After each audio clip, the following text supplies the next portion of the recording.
Shalom, Javerín, Be Javerot.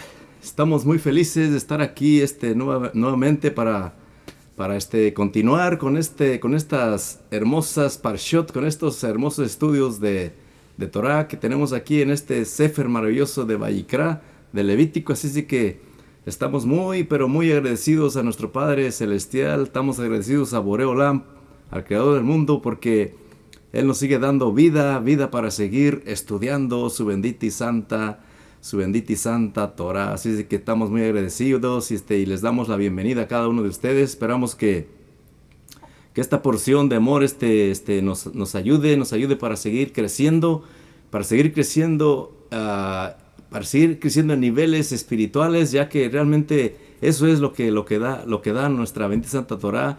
Nos da esa elevación, nos va elevando cada día. ¿Para qué? Para alcanzar esos niveles de espiritualidad, ¿verdad? Que el Eterno requiere de nosotros. Así que, y realmente, mis amigos, algún día vamos a dejar este mundo, y tiene que ser así, ¿verdad? Y realmente lo que nos vamos a llevar solamente va a ser lo que hemos aprendido de la bendita y santa palabra del Todopoderoso. Así que le damos gracias a nuestro Dios porque Él realmente nos da la oportunidad aquí de poder estudiar su palabra. ¿Para qué? Para irnos preparándonos para ese momento, en el cual estaremos ante la presencia divina. Y entonces cuando nos pregunten si hemos estudiado Torah, ¿cuál va a ser nuestra contestación? ¿Cuál va a ser nuestra respuesta? Así de que, mis amigos, mientras tengamos vida, hay esperanza. Tenemos esa oportunidad de buscar al Eterno en su Torah, de buscar, el modo de poder conducirnos por medio de ella, por medio de los preceptos, de los misbot que el Eterno nos dejó para poder seguir en este mundo. Y realmente eso es lo que nos va a ayudar en ese momento, porque realmente cuando nosotros hacemos un precepto, cuando nosotros hacemos el precepto de estudiar Torah, entonces vamos creando, como dije la otra vez, vamos creando defensores para nosotros, vamos creando ángeles que en el momento cuando estemos ahí ante el tribunal divino de justicia, entonces ellos, todos esos preceptos, todas esas misbot que hicimos, se van a presentar allí como testigos, ¿verdad? Y van a ser nuestros defensores. Así que yo sé que a veces a veces este mundo nos ata mucho, ¿verdad? Y ese Yetzer Hará, ese mal instinto a veces se entremete allí y no nos desanima, pero mejor ¿saben qué? Hay que hacerlo a nuestro amigo y decirle, ¿sabe qué? Vente, vamos a estudiar Torah, vamos a estudiar Parashá, vamos a estudiar la bendita y santa palabra, vamos a estudiar el estudio Torah, ¿verdad? Así es que mejor vamos a traérnoslo y vamos a invitarlo para que estudie Torah con nosotros. Así que sabemos que el Eterno lo puso allí, que éramos, y Él siempre nos va a acompañar, Yetzer Hará, mal instinto, siempre nos va a acompañar en nuestra vida, y el Eterno lo puso también ahí con un propósito para que Él nos ayudara también, para que nosotros, nosotros pudiéramos crecer, en victoria, para que nosotros, nos pusiéramos fuertes, y seguir adelante, y realmente, seguir seguir con la victoria de poder vencer Yetzer Hará, mal instinto. Así de que el Eterno lo puso ahí con un propósito y claro, ahí está, ¿verdad? Así que los invito, mis amigos, para que tomen su sagrada Torah, su sagrada Biblia, y hay que ir estudiándola poco a poquito, tomar unos cuantos minutos, unos 10, 15, 30 minutos, de acuerdo a su tiempo, ¿verdad? A su tiempo que tengan. Hay que escoger, hay que planificar esos momentos, tanto en la estudio de la Torah como en la tefilá, en la oración. Así es que, pues, le damos gracias al Todopoderoso porque Él nos sigue dando vida para seguir aprendiendo cada día, para seguir aprendiendo de su bendita y santa su bendita y santa Torah. Así es que Baruch Hashem por ello. Y le pedimos permiso a nuestro Padre Celestial que nos dé su bendición para poder comprender este mensaje de nuestra porción que tenemos hoy, que se titula Emor. Emor, y Emor quiere decir diles. Y ahorita vamos a ver nuestro pasuk, ¿verdad? Que tenemos ahí en el capítulo 21, ahí es donde comienza nuestra porción. Creo que son 4 capítulos nada más, pero vamos a estudiar un poquito, ya que es mucho lo que tiene. Es que vamos a estudiar un poquito de lo mucho que tiene esta porción de Emor. Así que aquí tenemos nuestro primer pasuk, que está ahí en Levítico 21, y el pasuk número 1, y dice de la siguiente manera, dice, diles, Dios le dijo a Moisés que les declarara lo siguiente: a los descendientes de Aarón, los sacerdotes, que ningún Kohanim, o sea que ningún sacerdote se contamine con el contacto con los muertos entre su pueblo. Eso es lo que les está diciendo aquí el Eterno a Moisés, que les diga, o sea, diles a los Kohanim, diles a los sacerdotes, a los descendientes de Aarón, o sea, a sus hijos y a los descendientes que iban a continuar con esa descendencia de Kohanim, que ningún sacerdote se contamine por el contacto con los muertos entre su pueblo. Y aquí mis amigos, tenemos que dijéramos, tenemos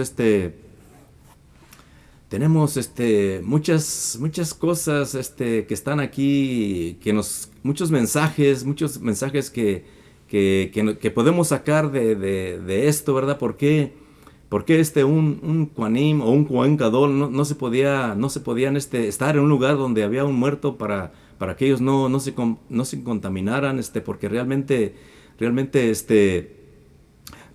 ellos iban a hacer una labor muy especial ahí en el Mishkan, ahí en el santuario, y por eso el Eterno les mandó que no se contaminaran con algún muerto, ¿verdad? Que no estuvieran debajo de la, ¿qué dijéramos? Del techo de donde hubiera un muerto. ¿Por qué? Porque realmente, mis amigos, cuando el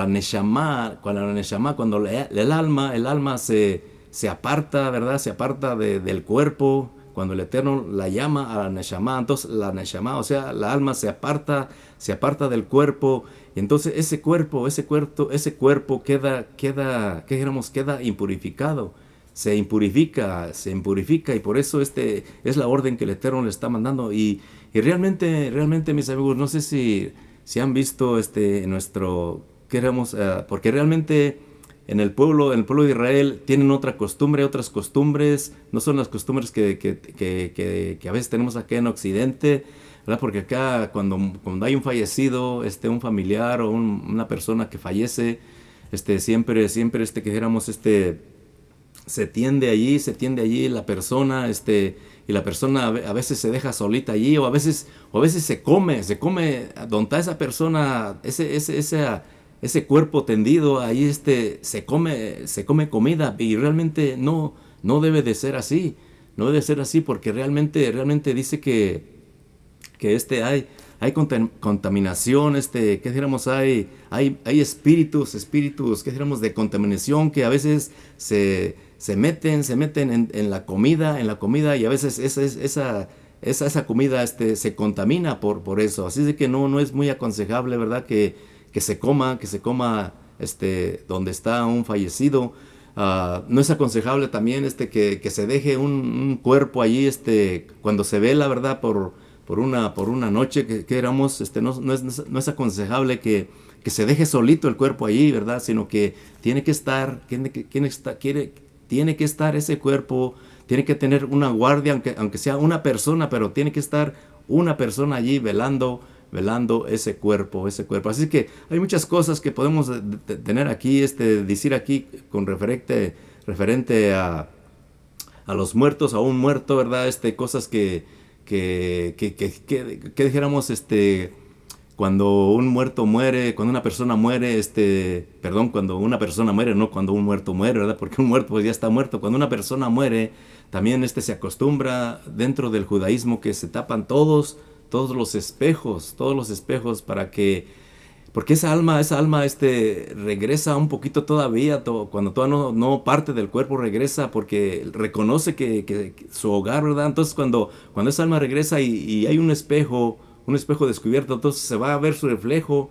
Entonces piensa que aún todavía el Eterno no la ha llamado, por eso se acostumbra como ya dije, dentro del judaísmo, dentro del pueblo de Israel, se acostumbra, cuando una persona fallece, se acostumbra a tapar todos los espejos. Y hay muchas cosas que podemos decir, pero quizás en otra ocasión podemos tener un estudio, ¿verdad? Más a fondo dentro de todas estas cosas, ah, ¿qué dijéramos? De por qué a veces, dentro de cuando se va a dejar al cuerpo en el cementerio, no se le pone flores, por qué se le pone una piedrecita en lugar de flores, y muchas cosas que están relacionadas con un difunto. Así es que eso lo vamos a dejar para otra ocasión. Así que ahorita vamos a continuar con nuestra parashá de Emor. Eso es nomás un poquito, ¿verdad? Entonces, mis amigos, la previa porción trató acerca de los mandamientos que guían a la nación a ser kadosh, o sea, a ser santa, a ser sagrada, ¿verdad? Sin embargo, esta parashá se dirige a los Kohanim, los cuales su servicio divino les concede la particular responsabilidad de mantener estandartes elevados y especiales de comportamiento espiritual y mucha pureza. Por eso aquí el Eterno le está mandando, como vimos aquí aquí en nuestro primer perek, ¿verdad?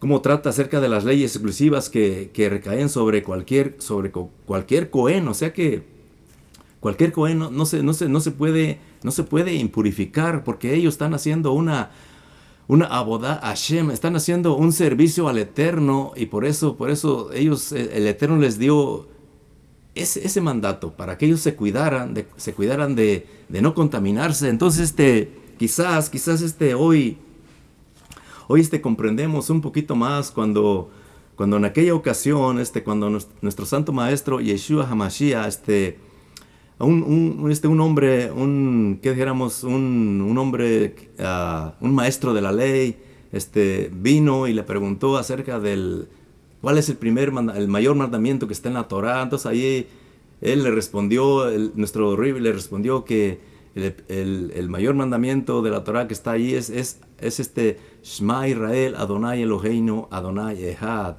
Escucha Israel, nuestro Dios uno es. Y luego dijo, y el segundo mandamiento es semejante a Vejaptal Erajá Kamoja, y amarás a tu prójimo como a ti mismo.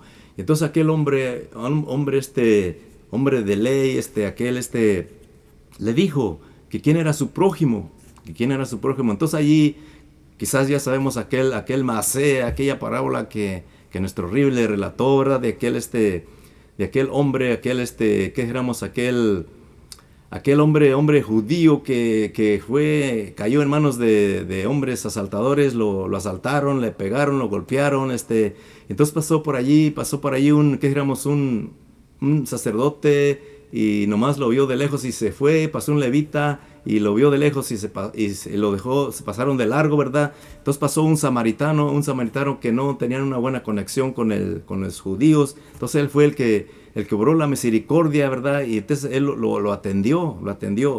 Y él lo recogió, lo llevó a un mesón, a un hotel.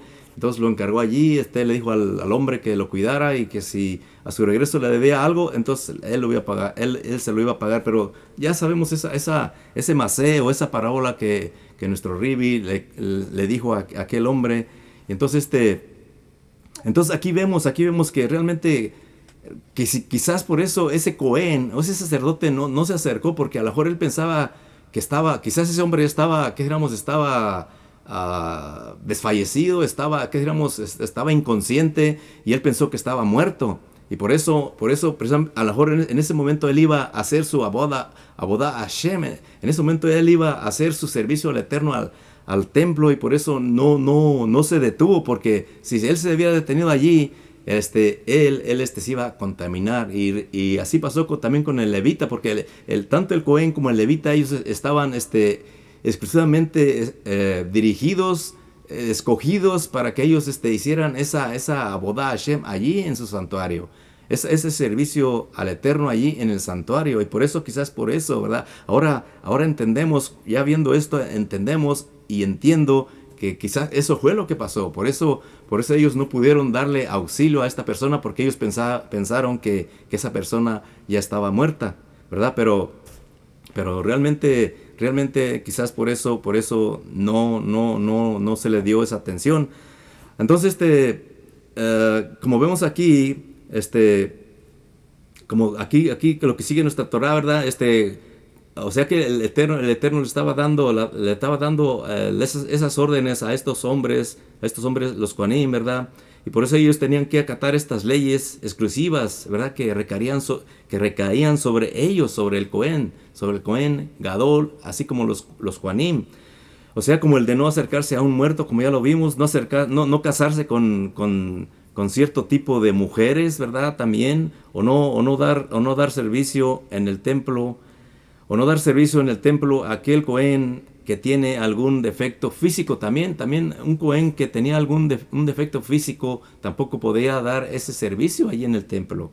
No podía, ¿verdad? Pero realmente ellos no podían dar ese servicio en el templo, pero realmente ellos podían hacer otras cosas, y realmente la comida que ellos comían allí en el templo, o sea, como la terumá, a ellos no se les quitó. Ellos sí podían compartir de esos alimentos. Entonces después, mis amigos, habla de las leyes del Cohen Gadol, o sea, del sumo sacerdote.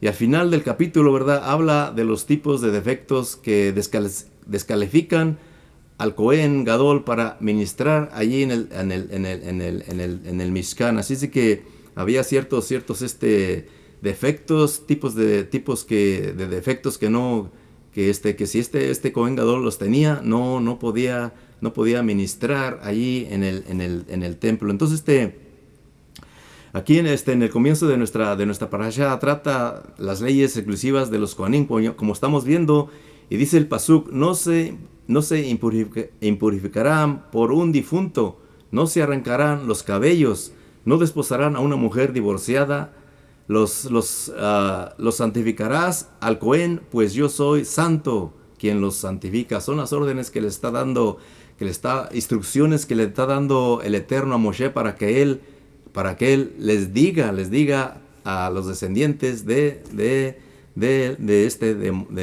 Aarón.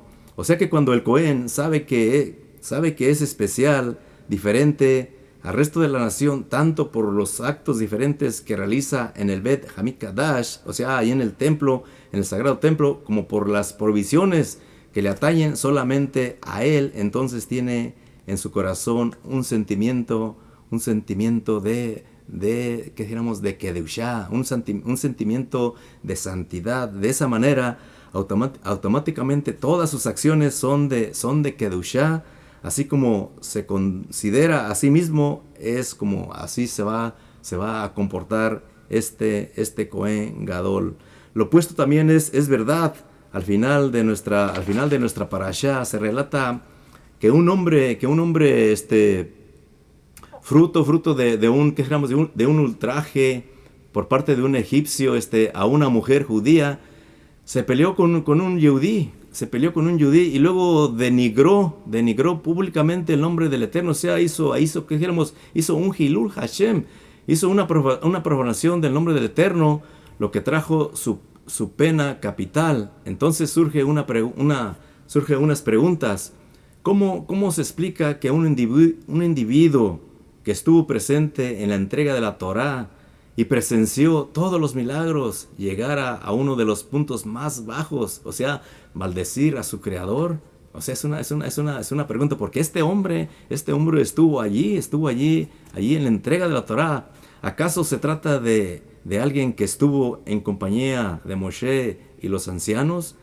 ¿Acaso no recibió todas las maravillas, como se entiende?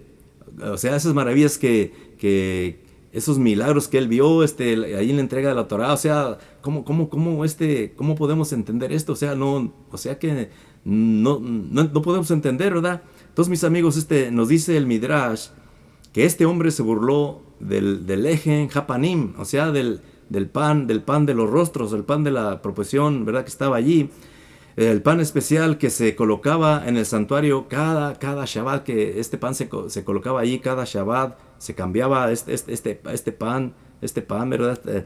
O sea que él se expresó de la siguiente manera acerca del pan, dice: ¿será que un rey no come un pan caliente a diario, o quizás come uno seco de 9 días? Esa fue la pregunta que él hizo. Entonces, esa burla lo llevó a lo más profundo y a lo más bajo y a lo más vil, ya que se mofó del rey, o sea, del rey de reyes, y pudo llegar a maldecirlo también. O sea que nos dice allí nuestro Jajamín que cuando se cambiaba ese pan, porque cada Shabbat se cambiaba ese pan, era ese pan, dice que cuando se cambiaba ese pan todavía, o sea, el que iban a cambiar, todo estaba calientito. Había ese milagro allí en el Mishkan. Allí en el Mishkan ese pan estaba calientito, como si acabara de salirse del horno. Entonces este hombre se atrevió a decir eso, ¿verdad? Como un rey, ¿qué será que un rey no come un pan caliente a diario, o quizás come uno seco de 9 días? O sea, se está refiriendo a ese pan que estaba allí en el Mishkan. O sea que cada cosa tiene su raíz para bien y también para mal. Primero está la manera de comportarse, y posteriormente viene también el resultado. Entonces, ¿qué es lo que requiere un cuidado especial? La raíz, es decir, si existe un pensamiento burlón, hay que desarraigarlo, deshacerlo y desintegrarlo por completo. Más bien hay que darle importancia al sentimiento de que somos hijos del Creador, porque nuestra alma proviene de lo más excelso.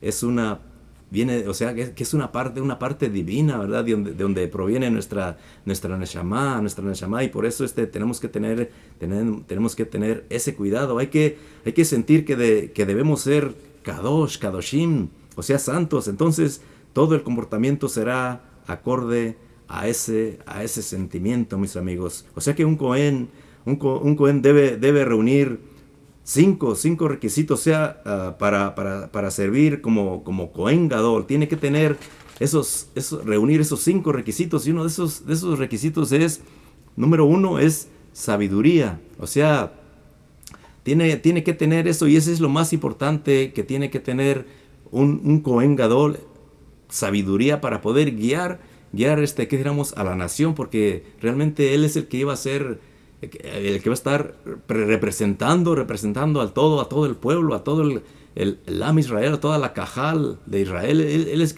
el que iba a estar ahí como representante, ¿verdad? Como Cohen Gadol, como sumo sacerdote. Por eso primer requisito, tenía que tener esa sabiduría.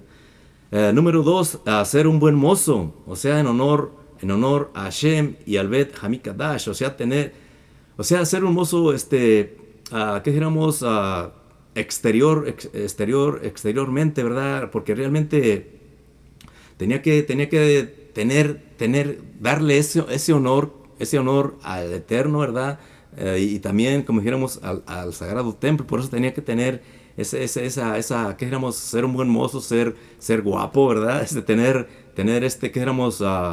Un físico, pues, bien, ¿verdad? Bien. Para darle ese honor al Eterno y también al templo allí. Como tercer requisito, tenía que tener una fuerza física muy bien, porque realmente el Cohen Gadol tenía que tener esa fuerza física para tener el servicio. Realmente cuando este Cohen Gadol tenía el servicio allí en Yom Kippur, él tenía que aguantar mucho, porque realmente eran días, había una preparación muy fuerte, muy fuerte para cada Cohen Gadol. Por eso aquí el requisito tenía, que dice que tenía que tener esa fuerza. Además, vemos allí en la ocasión cuando Aarón dedicó a los levitas para el servicio del templo, para el servicio del Mishkan. Él en un día, imagínense, levantó 22,000 hombres en un día. O sea, él los levantaba, para arriba, para abajo, los mecía, para un lado y para otro, y fueron la suma de 22,000 hombres que él levantó en un día. Por eso se requería esa fuerza física que el Cohen Gadol tenía que tener esa fuerza física. Como cuarto requisito, tenía que ser rico, tenía o debía de gozar de una posición económica superior a la del resto de los Kohanim, ¿verdad? ¿Para qué? Para que no anduviera, que digamos, como se dice, no anduviera pidiendo limosna, caridad, no, sino que realmente él tenía que tener una riqueza, y realmente, mis amigos, cuando se escogía a un Cohen Gadol, y si Cohen Gadol, él no tenía esa riqueza, entonces los mismos Kohanim le aportaban esa riqueza, le daban monedas de oro, le daban dinero para que él adquiriera esa riqueza. Y eso lo vemos también allí con Shimón, un Shimón que fue escogido como Cohen Gadol. Él era un hombre que tenía un oficio de matarife, que era que es el que mataba a los animales, y él realmente no tenía esa fortuna, pero él fue escogido como Cohen Gadol. Entonces, ¿qué fue lo que pasó? Los Kohanim aportaron mucho dinero, muchas monedas de oro. Entonces, él pudo obtener esa riqueza, y entonces se convirtió en un Cohen Gadol. Así es que ese era un requisito de que el Cohen Gadol fuera rico. Y por último, el Cohen Gadol tenía ese requisito tenía que tener una edad una edad ni muy baja ni muy altota, sino que era preferible que poseyera la dignidad y experiencia que se adquiere a una edad madura. O sea, que tenía que ser una persona madura, ¿verdad? Tenía que tener ya una experiencia que digamos ya recorrida. Entonces por eso tenía que tener una edad, o sea, que no especifica realmente a qué edad, pero realmente sí tenía que tener una edad ya de madurez. Entonces mis amigos, si un Cohen Gadol o un rey no era buen mozo, o sea, no tenía no era guapo, no era buen mozo o fuerte, un milagro sorprendente sucedía. ¿Y qué es lo que sucedía? Dice Jajamín, dicen nuestros sabios, que nos dicen que este hombre, tanto un Cohen Gadol como un rey, cuando se escogía un rey para el pueblo de Israel, dice que era ungido con el shemen hamishha, o sea, con el aceite de la unción. Entonces el cual transformaba maravillosamente a su apariencia exterior, haciendo que creciera, imagínense, en la altura si es que era bajito, y que fuera fuerte si es que era débil. O sea que el milagro está relacionado, este milagro está relacionado también con nuestro David Amelech. Está relacionado ahí con nuestro rey David, porque realmente cuando él fue escogido como rey, antes de que fuera escogido como rey, si recordamos en aquella ocasión cuando aquel hombre venía, aquel gigantón, venía, aquel gigante Goliat, ¿verdad? Venía a retar al pueblo de Israel, entonces dice que llegó David, ¿verdad? Sabemos la historia, pero realmente él dijo que él quería pelear con él, pero realmente él no era un muchacho, no era un muchacho muy alto, entonces el rey Saúl le dijo que pues que no lo miraba con ¿qué digamos? Con principios de ser un guerrero, ¿verdad? Que tuviera estrategias de militares. Realmente no, porque sabemos de dónde venía, cuál era su trasfondo. Era un pastorcito dijéramos, de ovejas, de rebaños, ¿verdad? Que cuidaba ovejitas, borreguitas, entonces, pero realmente, ¿qué fue lo que pasó allí? Él fue ungido con el aceite de la unción. Y dice que cuando él fue ungido, dice que Saúl le prestó su traje, ¿verdad? Y se lo puso, pero cuando se lo puso, dice que cuando él fue ungido con ese aceite, allí hubo una transformación en él. Dice que él creció, se fortaleció, hubo fuerza en él. Entonces dice que allí Saúl como que se admiró de eso. Entonces ahí como que él dice aquí, como que le presentaron allí al nuevo rey, que iba a ser el nuevo rey de Israel, porque realmente él iba a estar en el lugar, ya cuando Shaul no iba a desaparecer, el rey David iba a estar en lugar de él. Entonces ahí fue cuando él como que le entró ¿qué dijéramos? Ese celo, ¿verdad? Al ver eso del milagro que hubo allí con este aceite de la unción, de cómo él fue transformado el rey David, con una, ¿qué dijéramos? Con una fuerza, pero realmente lo que nos dice allí en la Torá es que realmente él no quiso, se quitó ese traje, ¿verdad? Que se le dio ese traje del rey Saúl, se lo quitó, y él fue a usar su arma, con la cual él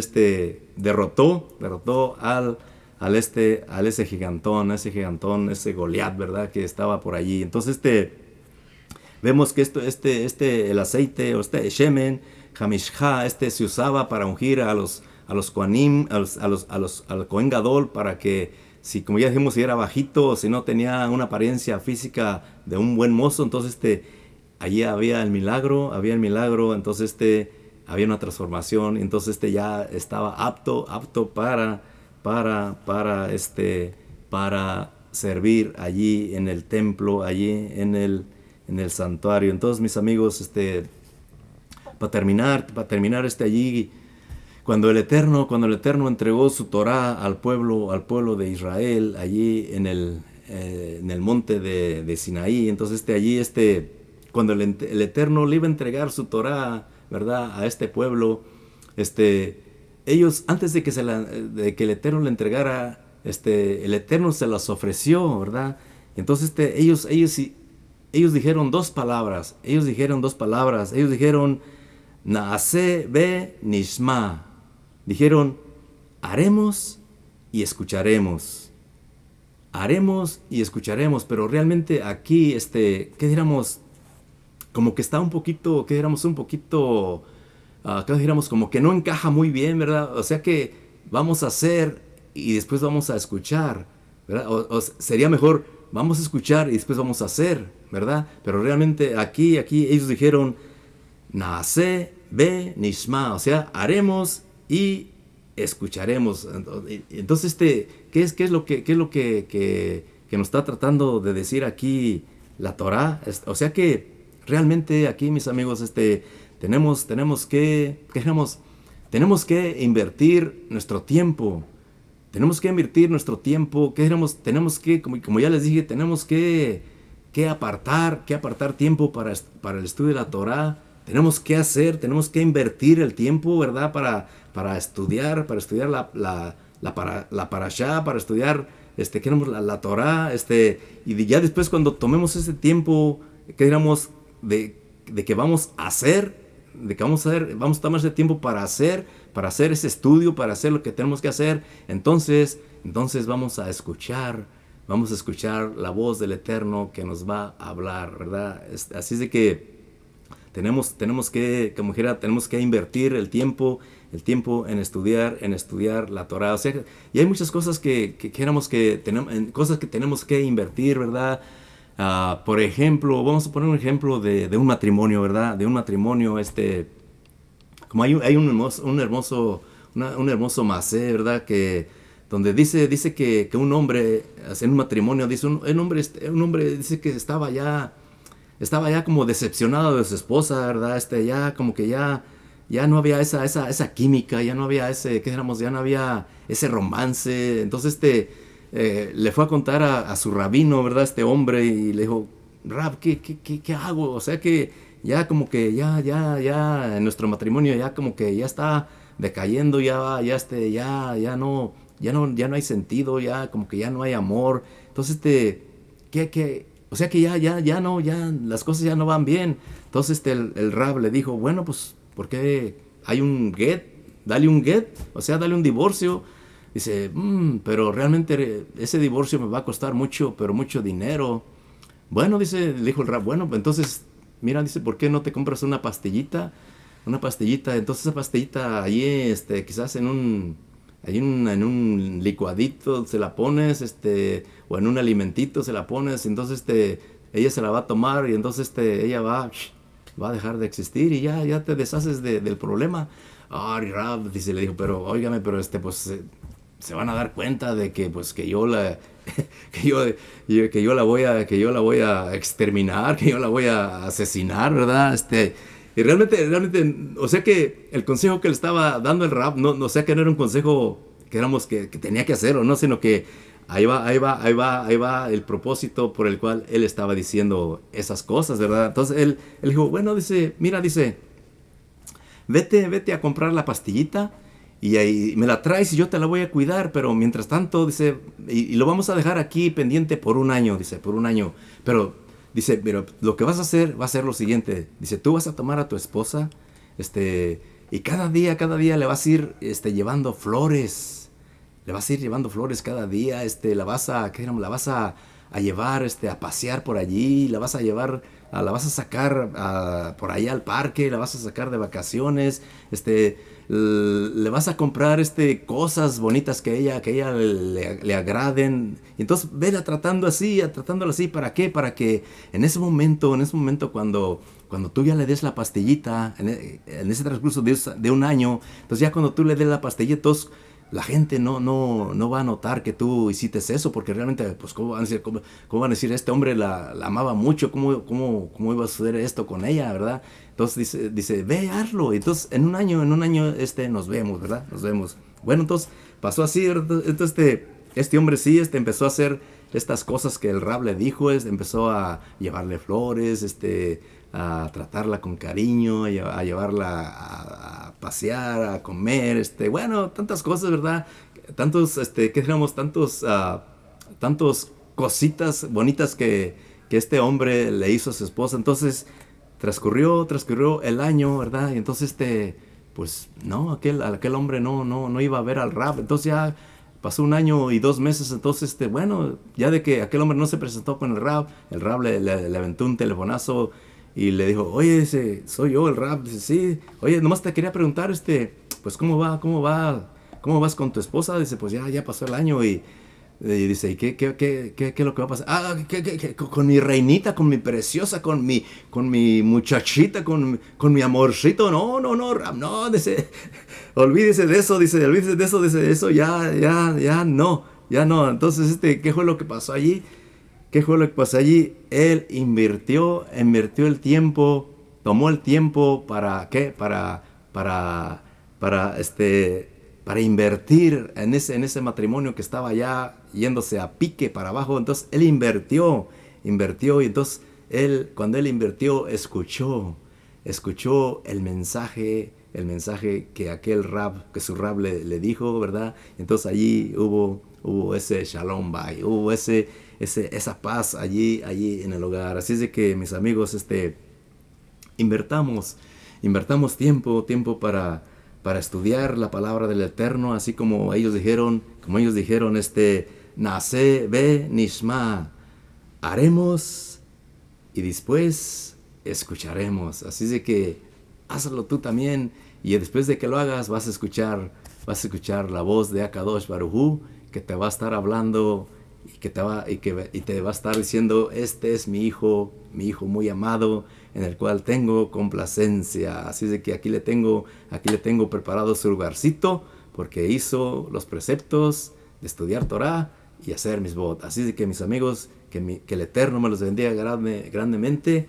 y si el Eterno nos lo permite, nos veremos en la próxima ocasión. Así de que el Eterno me lo siga bendiciendo grandemente y que el Eterno lo siga elevando con su esencia más y más y más y que me los establezca en mucho, pero en mucho shalom. Shabbat shalom, amigos, hoy y siempre, amén, ve, amén. Baruch Hashem, mis amigos, Baruch Hashem.